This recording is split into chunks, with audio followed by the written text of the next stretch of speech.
Hello, ഈ കുട്ടി can കണ്ടോ? ഇത് വെച്ചിട്ട് നമ്മളൊരു അടിപൊളി ക്രാഫ്റ്റ് ചെയ്തെടുക്കാൻ പോവാണ്. അപ്പോൾ കുട്ടികളുടെ സ്കൂളൊക്കെ തുറക്കാൻ പോവല്ലേ, അപ്പോൾ പെൻസിലും കാര്യങ്ങളൊക്കെ ഇട്ട് വെക്കാനായിട്ട് ഇഷ്ടംപോലെ ബോക്സസ് ഒക്കെ ആവശ്യം വരും. എത്ര ഉണ്ടായാലും ആയിരിക്കും മതിയാവില്ല. പൗച്ചായാലും ബോക്സ് ആയാലും ഇഷ്ടംപോലെ വാങ്ങി കൂട്ടും അവരല്ലേ.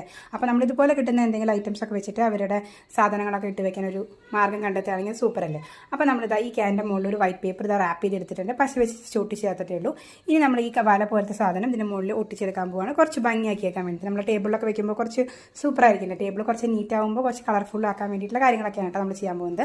അപ്പോൾ നമ്മളിതാ ഈ വാലയൊക്കെ അതിന് മുകളിൽ കറക്റ്റായിട്ട് ഒട്ടിച്ച് കൊടുത്തിട്ടുണ്ട്. പിന്നെ ചെറിയ ചെറിയ കഷ്ണങ്ങളായിരുന്നു, അപ്പോൾ തികയാത്ത ഞാൻ ഇതിൻ്റെ മുകളിൽ സിംഗിൾ പീസ് മുറിച്ചെടുത്തിട്ട് അതുപോലെ തന്നെ ഒട്ടിച്ച് ആ ഷേപ്പ് ആക്കി എടുത്തിട്ടുണ്ട്.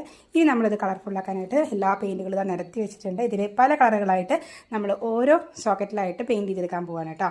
അപ്പോൾ ഓരോന്നിനും ഡിഫറെൻറ്റ് കളർ കൊടുത്തപ്പോൾ ഒരു പ്രത്യേക ലുക്ക് ആയിട്ടില്ല കാണാൻ. ടേബിൾ നല്ല ഭംഗിയായിരിക്കും ചെയ്യും. ഇനി ഇതിൻ്റെ മോൾ ഭാഗം കുറച്ച് റഫ് ആയതുകൊണ്ട് നമ്മളതൊന്ന് സോഫ്റ്റ് ആക്കാൻ വേണ്ടിയിട്ട് കയ്യിലൊന്നും മുറിവാതിരിക്കാൻ വേണ്ടിയിട്ട് നമ്മൾ അതിന്